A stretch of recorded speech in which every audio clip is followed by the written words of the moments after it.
आज BPSC teacher का चौथा क्लास होगा। कल कांग्रेस के बारे में थोड़ा इंट्रोडक्शन बताए थे, उसका परिचय बताए थे। आज थोड़ा आगे चलते हैं।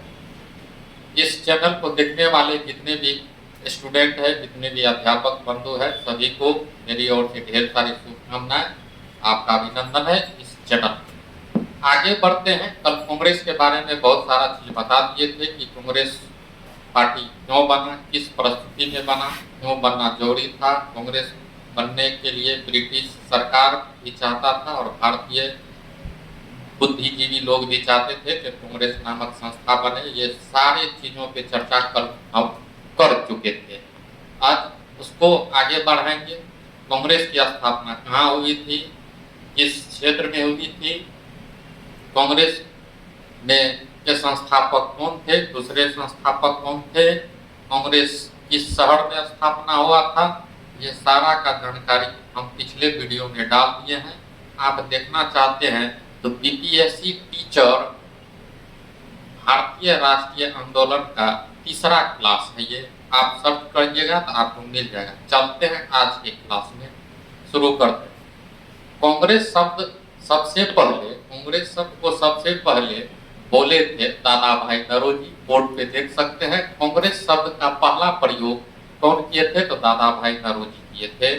कांग्रेस के जो संस्थापक थे एओ ह्यूम कांग्रेस के अधिवेशन या सम्मेलन का कभी अध्यक्ष नहीं बने। अब समझना है यह सम्मेलन अधिवेशन क्यों होता है। जिस तरह कोई भी पार्टी का निर्माण होता है तो उसका एक बैठक होता है। कोई भी पार्टी अगर बनता है तो उसका एक बैठक होता है। सेम उसी तरह से जब कांग्रेस बना तो उसका सालाना बैठक होना शुरू हो गया। सालाना बैठक कहने का मतलब प्रत्येक साल उसका बैठक होना शुरू हो गया। ये साल 1885 में, यहाँ 1886 में, 1887 में, इस तरह से उसका बैठक होना शुरू हो गया। बैठक को ही कहते हैं सम्मेलन अधिवेशन। समझ गए। तो जो इस कांग्रेस के संस्थापक थे एओ ह्यूम, वो इस कांग्रेस के अधिवेशन या सम्मेलन का कभी अध्यक्ष नहीं बने। ये जब तक रहे भारत में तब तक कांग्रेस के महासचिव के पद पर रहे, लेकिन यह किसी भी कांग्रेस के सम्मेलन या अधिवेशन का अध्यक्ष नहीं बने रहे। ये आप हमेशा याद रखिए कि कांग्रेस के जो संस्थापक थे वो कांग्रेस के अधिवेशन का अध्यक्ष कभी नहीं बने। कांग्रेस के जो संस्थापक थे एओ ह्यूम, उसके जीवनकाल अर्थात उसके जीवन से संबंधित जो भी चीज लिखते थे उसका नाम था विलियम वेडरवर्थ। जो एओ ह्यूम के जीवनकाल मतलब उसके जीवनी के बारे में लिखते थे विलियम वेडरवर्थ। अब ये महाशय कांग्रेस के दो अधिवेशन के अध्यक्ष रहे। एक बंबई में जो 1889 ईस्वी में हुआ था, दूसरा इलाहाबाद में जो 1910 में कांग्रेस का अधिवेशन या सम्मेलन हुआ था। कांग्रेस का जो अधिवेशन या सम्मेलन बंबई में हुआ था 1889 ईस्वी में, इसके भी अध्यक्ष रहे थे विलियम वेडरवर्थ, जो कि एओ ह्यूम के जीवनी लिखते थे। दूसरा है इलाहाबाद। ये विलियम वेडरवर्थ 2 बार कांग्रेस के सम्मेलन के अध्यक्ष बने रहे। कांग्रेस का सम्मेलन प्रत्येक साल होता था और बंबई और इलाहाबाद के 1889 और 1910 के अधिवेशन के अध्यक्ष बने रहे। तो कौन? एओ ह्यूम के जीवनकाल विलियम वेडरवर्थ। ये लाइन समझ गए, ये पॉइंट समझ गए। आगे चलते कांग्रेस का वार्षिक अधिवेशन शुरू हुआ।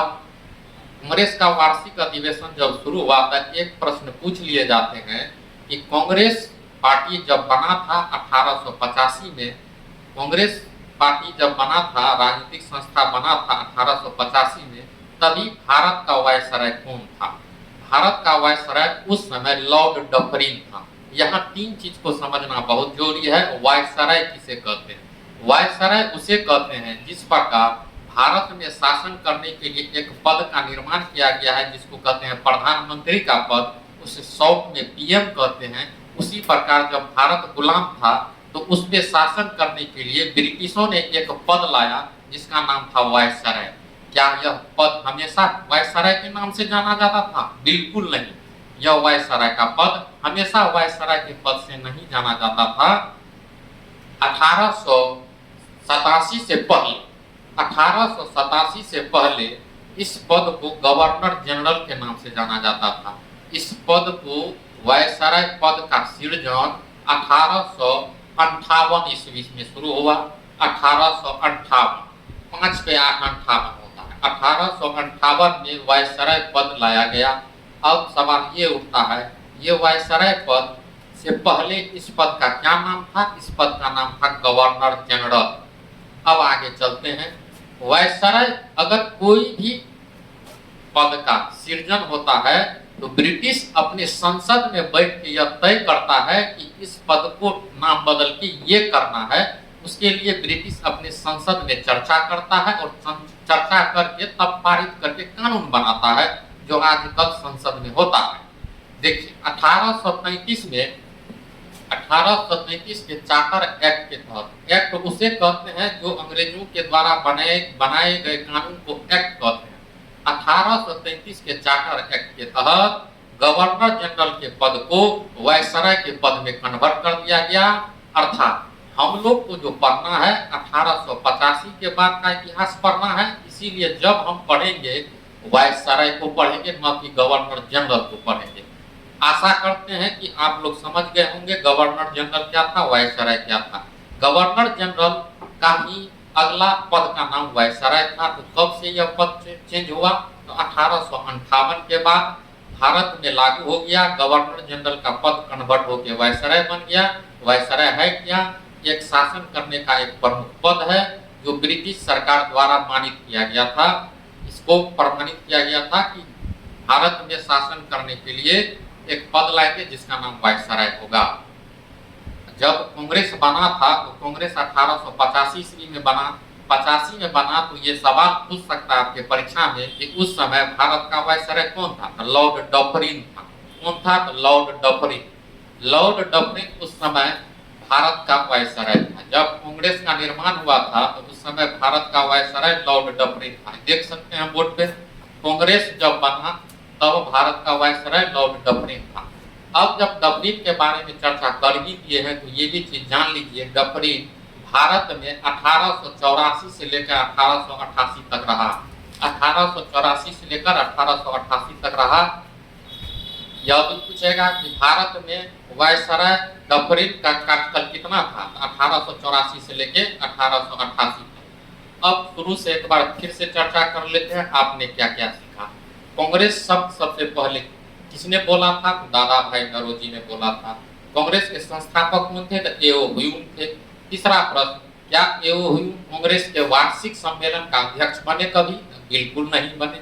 तो क्या बने रहे? तो महासचिव के पद पे रहे जब तक भारत में रहे।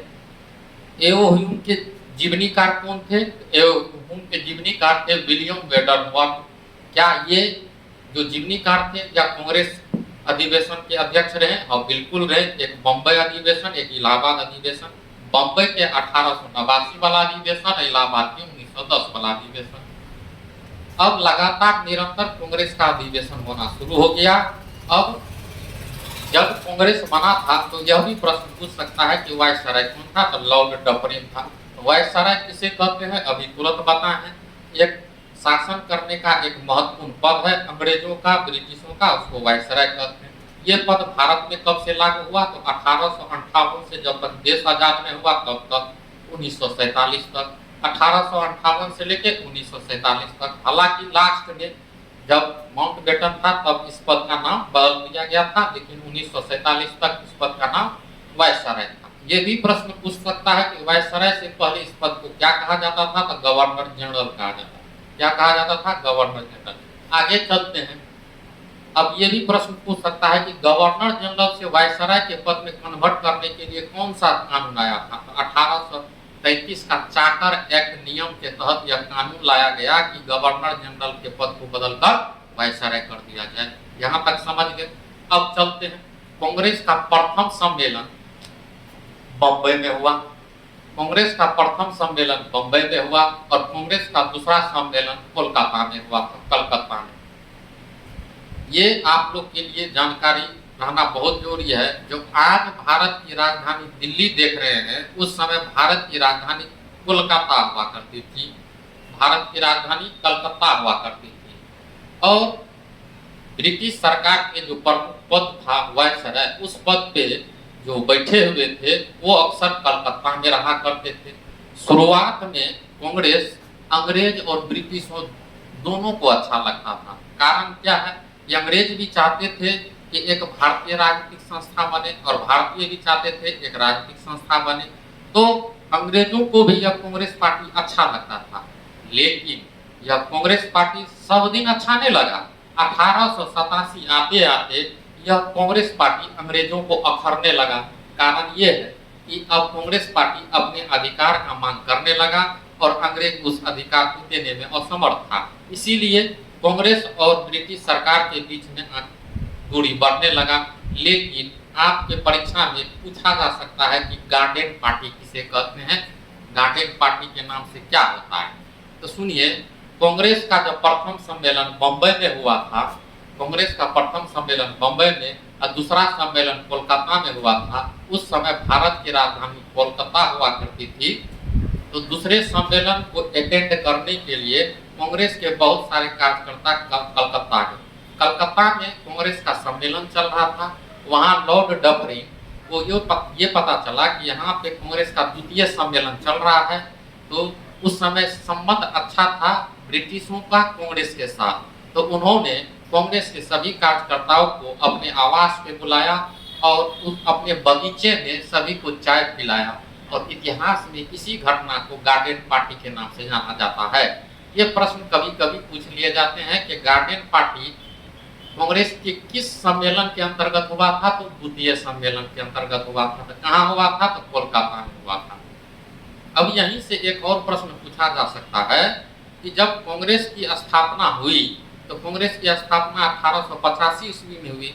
जब कांग्रेस की स्थापना हुई तो कौन से आंग्ल बर्मा युद्ध था जो इसके काल में हुआ था। तृतीय आंग्ल बर्मा युद्ध। आंग्ल का मतलब अंग्रेज होता है, आंग्ल का मतलब अंग्रेज होता है। आंग्ल बर्मा युद्ध, तृतीय आंग्ल बर्मा युद्ध कांग्रेस के स्थापना वर्ष में हुआ था। अर्थात तृतीय आंग्ल बर्मा युद्ध 1885 से 1886 के बीच में हुआ। तृतीय आंग्ल बर्मा 1885 से 1886 के बीच में हुआ और 1885 में ही कांग्रेस का स्थापना हुआ था। तो इसलिए आपसे यह प्रश्न पूछ सकता है कि कांग्रेस के स्थापना के समय कौन सा युद्ध हुआ था। तो याद रखिएगा, तृतीय आंग्ल बर्मा युद्ध हुआ था, जिसके तहत आंग्ल मतलब अंग्रेज होता है, अंग्रेज की जीत हुई, बर्मा की हार हुई और जिसके कारण बर्मा को भारत में मिला लिया गया। तो अब सोचिएगा कि आज के वर्तमान समय में भारत में तो बर्मा है तो नहीं है। इसका मूल कारण ये है कि 1885 और 86 में जो तृतीय आंग्ल बर्मा युद्ध हुआ था, उस समय बर्मा को भारत में मिला लिया गया था और बर्मा भारत का ही अंग था। तो कब तक रहा भारत का अंग, तो 1935 तक रहा। 1885 से लेकर 1935 तक बर्मा भारत का अंग था। 1935 के भारत शासन अधिनियम के तहत बर्मा को भारत से अलग कर दिया गया। इतना बात आप लोग समझ गए। आज कम ही देर पढ़ाएंगे, ये इतना ही पढ़ाएंगे। इसके बाद कल नेक्स्ट क्लास होगा। इसकी इतना देर के लिए आप लोग सुनिए, सब्सक्राइब करिए और इसको बार बार देखिए। आपके सारे प्रश्न वीडियो देखने से ही बन जाएगा। अगले क्लास के लिए जय हिंद, जय भारत।